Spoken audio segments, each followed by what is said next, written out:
Elder Scrolls 6. That far-off, magical game. Will the world end before it comes? Who knows? One can dream of its beautiful and majestic wonder. Once upon a time here at Fudge Muppet, we made an ideal Elder Scrolls 6, a long video detailing our hopes and wishes for our ideal Elder Scrolls game, and we followed this up with many more specific Elder Scrolls discussions about certain features like were creatures and combat, and we've also recently begun a Things We Want series for Elder Scrolls 6, but today I thought it would be a cool idea to do another type of video, a bit of a creative one showing examples of ideal companions for Elder Scrolls 6. Companions and the interactions you have with them are some of the most rewarding parts of an RPG for us, so it is a topic of great interest to us. A way I'd like to go about this video is first explain how we think companions should be handled in an Elder Scrolls 6, talking about what worked and what didn't work, and then afterwards I want to have a little creative play around and come up with two different companions in Elder Scrolls 6, detailing their backgrounds, personalities, race, player interactions, weapons, etc, and then you guys can see what you think, or maybe have some fun in the comments below and come up with your own companions. Perhaps we can even make this a series, but first I just want to put a little bit out there, see what you guys think. For those of you who don't know or are new to the channel, my name is Scott from Fudge Muppet. Welcome to a place all things Elder Scrolls and other fantasy worlds. Consider subscribing to the channel and like the video if you do enjoy it, but without further ado, let's get into what we think companions should be like in Elder Scrolls 6. Skyrim's companions for the most part were pretty lackluster, with the exception of a few notable followers like Serana or Cicero. They were pretty much copy-paste warriors, archers or mages with very similar behaviors and dialogue lines. Sure, some had different weapons and a few unique lines, but they're nothing compared to the companions of Fallout 4, New Vegas, Mass Effect, Dragon Age and other RPGs with far more involved and in-depth characters. That is one thing I really appreciated with Fallout 4 was Bethesda's attempt to create a select number of characters, each of which would involve themselves in dialogue, comment on the world, and your relationship would actively be affected by your actions. Hell, you may even avoid saying or doing certain things as to not upset them, which creates an interesting player experience. Skyrim has many followers, and we believe quality over quantity is far better. I would much rather there be only 8 companions to choose from if they were incredibly fleshed out, likable, diverse, and change the way you play.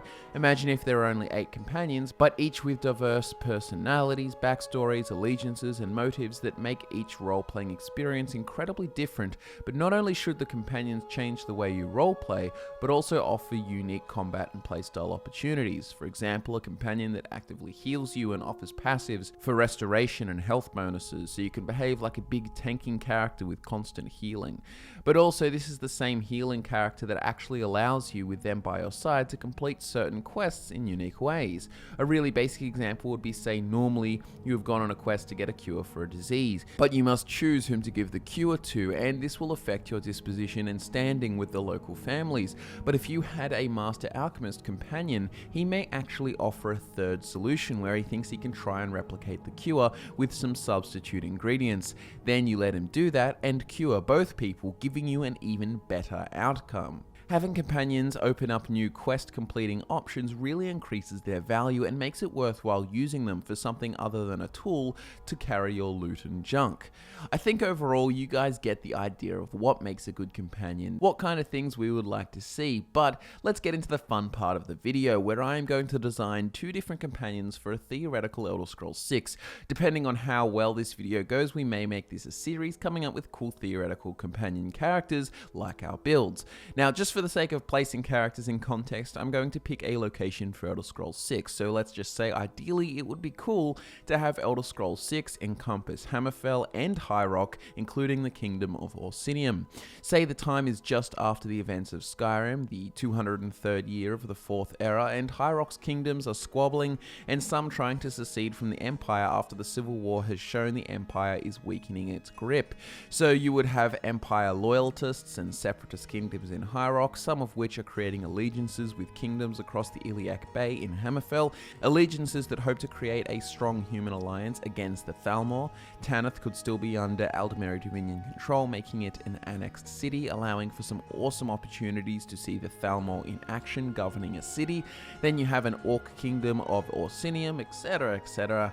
Amorphel and High Rock have some really cool world building possibilities and setups for factions and such. So we have the idea of a theoretical Elder Scrolls 6, let's get to making some ideal companions. We can start with a concept we wrote about in one of our Things We Want for Elder Scrolls 6 videos. Ka-Zor Ra is a Khajiit male, but unlike the other more typical Khajiit, Ka-Zor Ra is a different breed, the less common Cathai Rat, the so-called Jaguar men. They appear much like the Khajiit you would have met in Oblivion and Skyrim, but are larger and stronger. You would meet Ka-Zor Ra in a less than typical situation. While adventuring in the Bankorai region of High Rock, you would eventually come to the large city in the area called Evermore. While exploring and talking to the citizenry, you will hear rumors of the Beast of Bankorai, a monster that is supposedly slaughtering witches, wizards, and any powerful magic users it can find. This was of no major concern until the king's court wizard went missing, and a certain group of knights is going to investigate.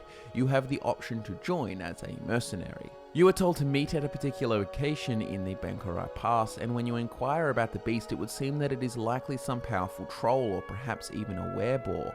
Upon arriving at the location to meet the knights, you find that they are not there, but you can follow a trail of clues leading to their location. It leads to a cave with the bodies of the knights scattered about, mauled to pieces amongst skeletons of others about. The pathway leads into a cavern, dark as ever, except for a fire in the middle with a spit over it, and the corpse of the court wizard roasting over it. You look around and investigate, but suddenly a hulking Khajiit jumps out at you and attacks you. It is a tough fight, and spells are not all too effective, as the Khajiit has 50% spell absorption, so you have two choices: die and reload a save, or win against the enemy. It would be a tough like boss battle, and the towering Khajiit runs at you relentlessly, ripping with claws longer and sharper than usual. However, if you win, the Khajiit is downed, and you have an opportunity to speak. Now, you can, if you like, end it right here and deliver the final blow, killing the giant Khajiit. However, there is the option to continue talking. Upon closer inspection, now that you have a chance to actually look at the beast rather than fight a blur of sharp claws and fangs, he is covered in black fur, mottled with a few dark brown patches. He has a wild mane and facial hair springs from his cheeks. His teeth are especially long and his claws longer and sharper than that of a normal Khajiit. His stature is also impressive, taller than an orc but no less muscled, covered in scars with tufts of fur missing. However, in some areas along his forearms and down his back, the fur sticks higher in ridges. His eyes are an intimidating orange and with fine slits of black pupil. You can also notice bits of armor he has around his legs and forearms, and not what is usually seen this far west. The unmistakable chitin pieces of armor are definitely of Morrowind. This Khajiit has travelled far. When you speak to him, his accent is not like those born of elsewhere. It's gravelled and growly, with noticeable gaps in grammar, missing certain words from sentences or using words wrong. As you speak to him more, you can discover more about his predicament. Ka-Zor Ra is his name, and he was once a slave in Morrowind to a Telvanni wizard. He was born into slavery and cruelly treated and experimented on. One day he snapped and lashed out on his unsuspecting Telvanni master, ripping his throat out with his teeth. It was here that Ka-Zor Ra got the taste for magical blood. You can convince Ka-Zor Ra to join you, perhaps promising to lead him to stronger magic users to eat, like those amongst the ranks of the Thalmor, your enemy. Ka-Zor Ra, after killing the Telvanni wizard, had escaped and began hunting down powerful magic users and consuming them, having a weird, insatiable lust for the flesh and blood of magic users. He even claims to be able to smell magic, and during certain quests and situations, Ka-Zor Ra will be able to identify hidden magic users, such as necromancers hiding amongst the populace, or follow the magical scent of a wizard.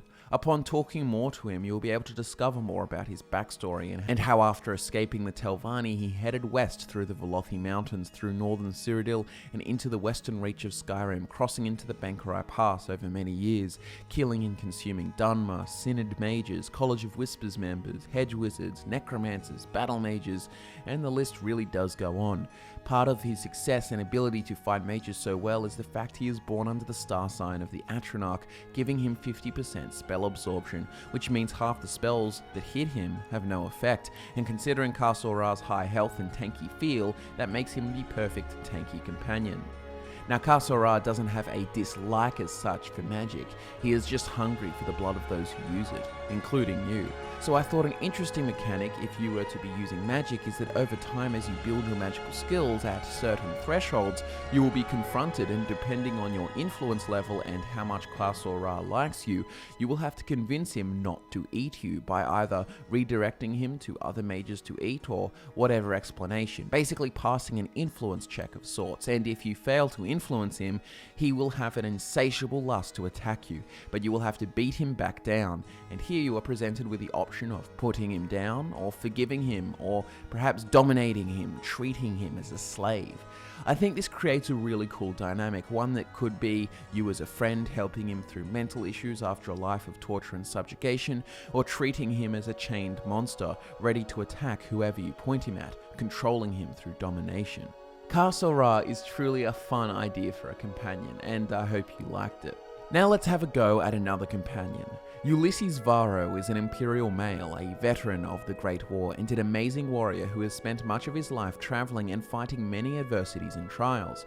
If you are familiar with the ancient Greek mythological hero Odysseus, you may also be aware that Ulysses is the Roman equivalent of the same hero, hence the naming of this character. And I wanted to draw upon the stories of the Odyssey, the story of Odysseus, for this character's inspiration.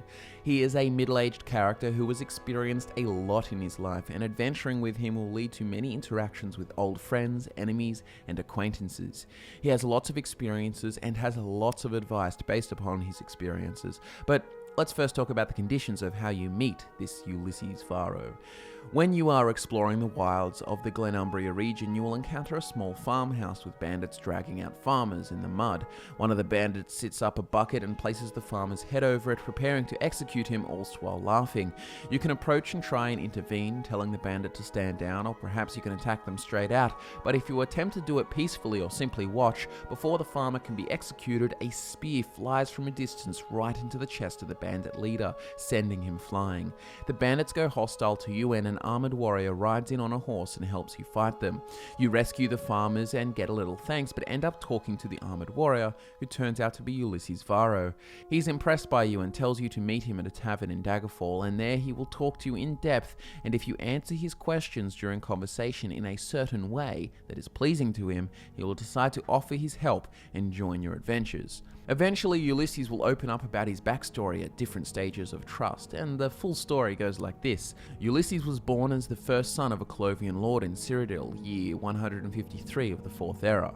Anvil was his home, and his father ruled the city and the land surrounding it. His father died of a terminal illness when Ulysses was only 10, leaving him to rule in his stead, guided by his father's many advisors. Ulysses had an arranged marriage to the daughter of the Count of Kvatch at age 15, done so to secure allegiances and certain strategic opportunities. Unlike most arranged marriages between nobility, this blossomed into true love. Ulysses was taught to fight, to hunt, to work the machinations of courtly function, and was being groomed to be a great ruler. But upon the day of his 18th birthday, the Great War broke out into full conflict. Ulysses was terribly in love with his wife and was quite honestly scared that his duty to fight in the war would separate them forever. This is where Ulysses makes a desperate move. He is contacted by a beggar and his raggedy mutt while on the docks of Anvil, who then reveal themselves to be Clavicus Vile and Barbas. Clavicus Vile strikes a deal with Ulysses. Ulysses would return safely home after the war to his wife, and Clavicus in return would take his left eye, a brilliant blue which Clavicus found beautiful. The deal was made. His wife was sent to the countryside for safety, hidden away. Anvil was sacked, but Ulysses continued to retreat and fight in many of the battles over the years that the Great War took place. He fought under General Decianus in the Battle of the Red Ring, which led to the ending of the war. 23 years old, the Great War was over. He would now travel home and return to his love. But you don't make a deal with a Daedric prince and expect it to turn out the way you want. While on a boat heading down the Nibene out into the waters of the Topal Sea, the boat is besieged by opportunistic pirates and it goes down in flames. Ulysses washes ashore in Black Marsh and is rescued by an Argonian fisherman and healed for many months. In return for saving him, Ulysses protects the fisherman and his village from local pirates and single-handedly fights his way to the Pirate King and slays him. He takes control of his crew and turns them to an honest life under his command. Now 25 years old, Ulysses returns to newly rebuilding Anvil with his his new ship of reformed pirates. His wife is nowhere to be found and presumes dead. Ulysses refuses to believe this. He knows she is alive. He had a deal with Clavicus Vile. He then took his crew and abandoned his role as ruler of Anvil, searching far and wide for his love, and along the way he had many adventures in all corners of Tamriel, fighting sea serpents and clans of minotaurs, meeting strangers, including a Psyche from Akavir, making friends, helping others, and when I mean all corners of Tamriel, I mean everywhere, literally all the provinces, from the ash-covered Morrowind to the coral coasts of the Somerset Isles. All while this was happening, he never gave up searching for his wife. Ulysses believed it unlikely he would ever find his wife until one day, at the age of 45, the year 198 of the Fourth Era, by what seems like chance, he found her in Daggerfall. They embraced and explained all that had happened in years gone by. His wife had remarried to a merchant of fabrics as she bore him a son. Her new husband had since passed away, leaving her widowed once again, but her 15-year-old son looked after her, especially due to her sick condition, and helped her run the business. Ulysses was so relieved and in love, but also angry, not at her, but at Clavicus. See, Clavicus Vile had agreed to return him safely to her, but the time frame was not specified. Hence, Vile took his sweet-ass time and returned Ulysses to his long-lost wife a mere 3 years from the end of her days. Ulysses became like her husband again until she died in the 201st year of the Fourth Era due to a terminal sickness.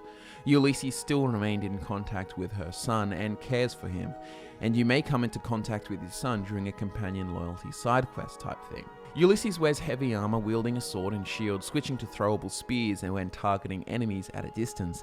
He has a special ability called Hero Strike, where periodically he will charge at a target with 25% or less of their health left and will instantly kill them in a flashy, awesome looking finisher, like sprinting and jumping up the leg of a giant and stabbing it in the neck, or running under its legs, slashing its calves, forcing it to fall over, and then he jumps on the back of the hunched giant, stabbing its head from behind, or skillfully lopping a bandit's arm off and then decapitating him in one brutal series of motions. I'd want Ulysses to feel like an incredibly skilled and experienced warrior, like having a god of war feeling to him, brutal and hardy. Personality-wise, you can gather much from the backstory. He's dutiful, loyal, persistent, and has a thirst for adventure, yet he is aware of his age and has accrued wisdom over his years and is aware of the young and foolish. He would make the perfect companion for the mentor experience. As far as factions would be concerned, he would be loyal to the Empire, anti-Thalmor, but also quite cosmopolitan, as he has made many friends of different races and visited many foreign places over the years. He would find guilds like the Dark Brotherhood and Thieves Guild distasteful and refuses to support you aligning with them. He generally dislikes the Daedra and understands the temptation of their power all too well. He will try to counsel you against becoming a tool of their ambitions. Overall, he would be a typically well-intentioned, good kind of character. So what did you think of those two companions? Sound interesting? Would you pick one of these guys as a companion in Elder Scrolls 6? Let us know. We have fun making up these characters, as you can probably tell, and we are happy to make up more. I have a few in my head right now, like Melandril Dureni, a powerful Ultima mage who was once affiliated with the upper echelons of the Thalmor, but has now dedicated her life to protecting the Adamantine Tower from the Thalmor, preventing them from unmaking the world, using her diplomacy skills to create as much opposition to the Aldmeri Dominion as possible. Or perhaps Reshavan, a Redguard Master of the Blade and hopeful sword singer, or Severio Tullius, the son of General Tullius. Plenty of fun ideas, but hey, we want to see how this video goes first, so if you enjoyed it, please give the video a like, and hopefully there'll be another one. Thanks so much for watching, guys. My name's Scott from Fudge Muppet, and I'll see you next time.